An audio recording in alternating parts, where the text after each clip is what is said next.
Dennis is a talented architect. He's designed a unique skyscraper, and right now, the construction works are starting. His boss asked Dennis to show around a group of specialists from a competitor company. The only condition was that they weren't allowed to take any photos. Dennis did as he was told, but when the group was going to leave, he asked security to detain one man. The architect claimed he had been taking photos during the tour around the site.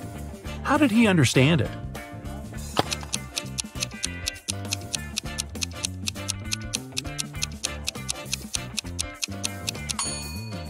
The man was carrying an umbrella. He kept pointing it at different objects, asking lots of questions. But the sky is cloudless. What does he need an umbrella for? A camera must be hidden there. Nathan came to his friend Zachary, who worked in a museum. "Look what I've got, a priceless manuscript that was written more than 1,000 years ago." Zachary looked through the manuscript and realized his friend had been fooled. Does anything in this text strike you as strange?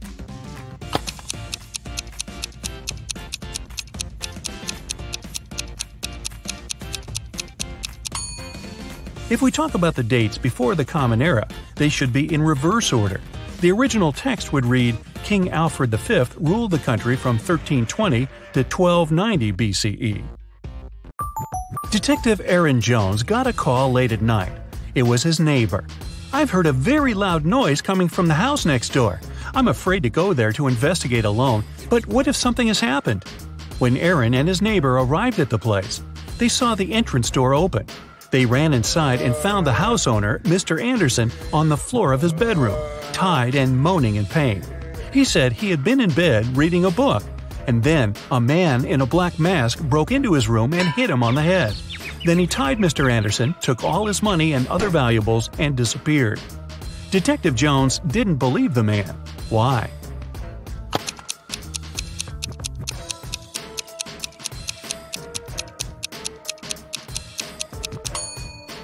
Look at his bed. There isn't even a wrinkle on the cover. It's unlikely that the thief made the bed after tying Mr. Anderson, which means the man is lying. Look at this group of people and try to figure out who the man's wife is.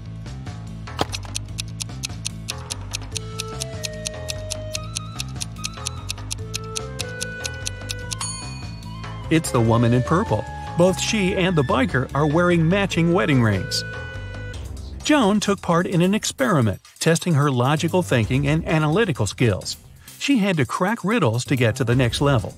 Right now, the girl is locked in a small room. The door will open automatically once she figures out the riddle written on a piece of paper. Which principle is this sequence based on? 8549176320.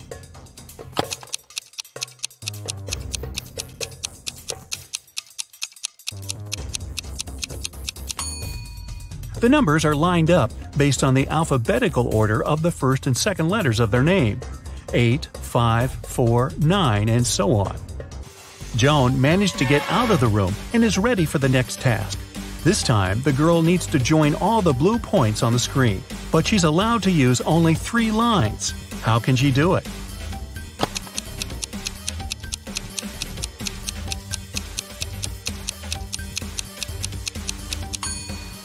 She's drawn a triangle. Its 3 sides include all the dots. The next level is rather scary. Joan is locked in a room that's slowly filling with water. This process will only stop when the girl figures out how this equation can be true. 29 minus 1 equals 30.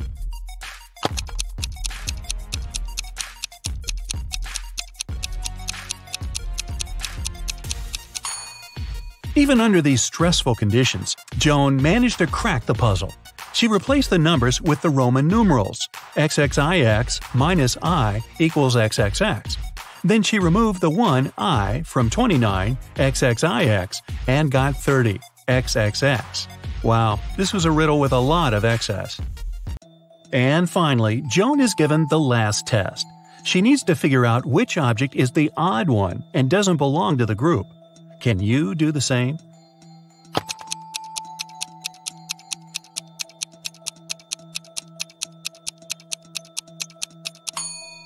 It's the first object.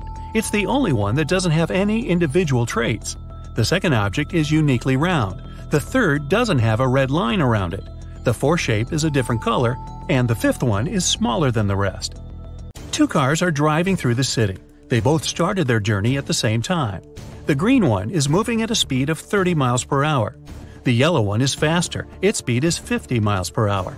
And still, at one point, the green car comes across the yellow car. How is it possible?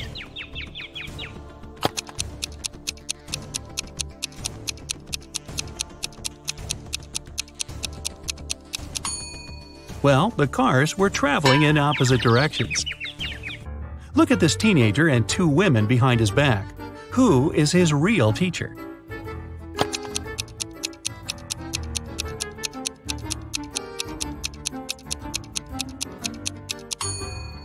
The answer is in the reflection behind their backs.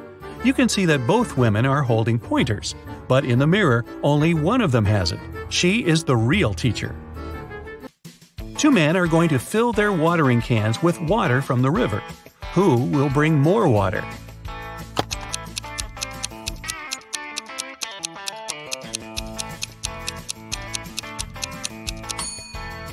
The spout of the older man's watering can is situated lower than the spout of the other man's can, and the level of water can't be higher than the spout.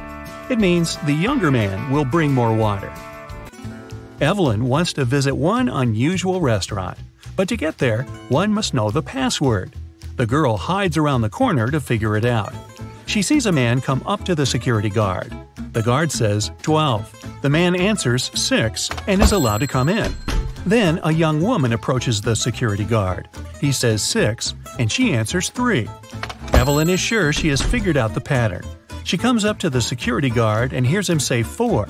The girl says 2, and isn't allowed to enter. Why?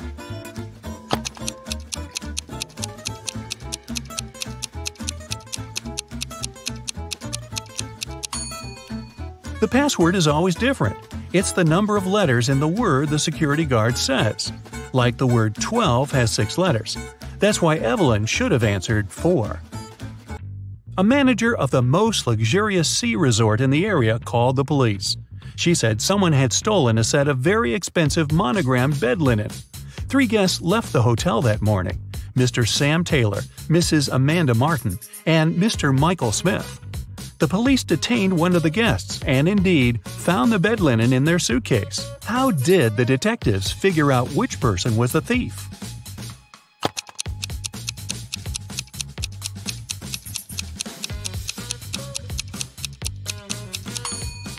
As you can see, the hotel's name is Morning Star. This means the monogram on the bed linen was MS. The only person with the same initials is Mr. Michael Smith. Hannah called her friend, Detective Evelyn Marks, and asked her to come as soon as possible. While the woman was away walking with her dog, someone had gotten into her house and stolen her laptop. Hannah was sure it was her neighbor, Jeremy. Evelyn went to question the man, but he wasn't at home. She decided to wait for him in her car. Soon she saw Jeremy opening his entrance door. "I went fishing early in the morning. Don't you see that I've just come home?" But Hannah didn't believe Jeremy and took him to the police station. Why?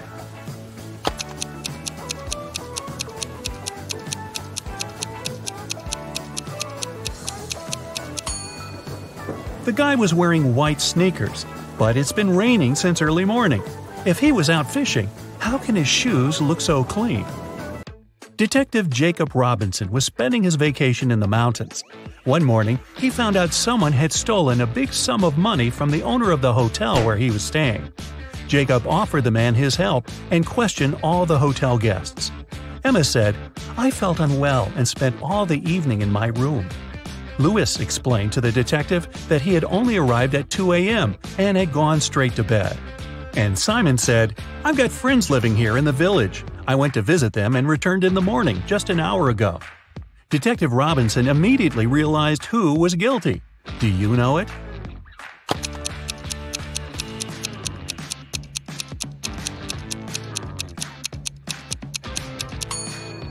It was Simon. Look at the snow around the hotel. It looks untouched, with no footprints whatsoever. Then how did Simon get back from the village? Mrs. Williamson told her daughter Maya she wasn't allowed to see her boyfriend Luke until she prepared for her exam. After that, the woman went shopping. When she was coming back, she spotted Luke, who was walking along the street. When Mrs. Williamson returned home, she immediately realized Maya had seen her boyfriend. How did the woman figure it out?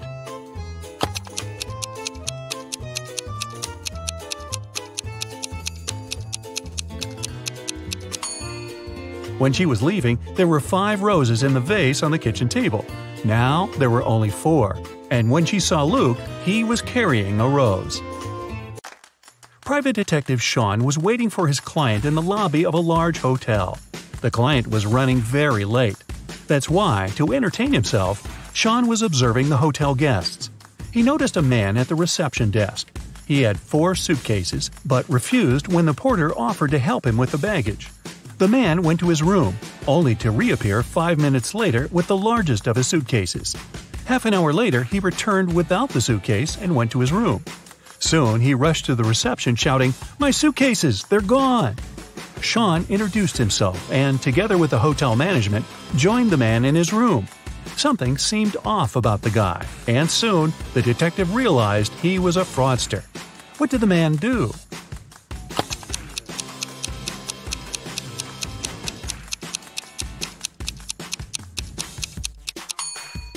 Each of his suitcases was smaller than the previous one. The man packed all of them into the largest suitcase and left with it. And then he pretended someone had stolen his things. Detective Taylor was chasing a dangerous criminal. Suddenly, the man entered a hospital, but there are hundreds of rooms there. Luckily, it was raining, and the criminal left footprints on the floor. The detective followed them and got into a small room. There were 3 people there. All of them were covered in bandages from head to toe. But one of them was a fake patient. Who?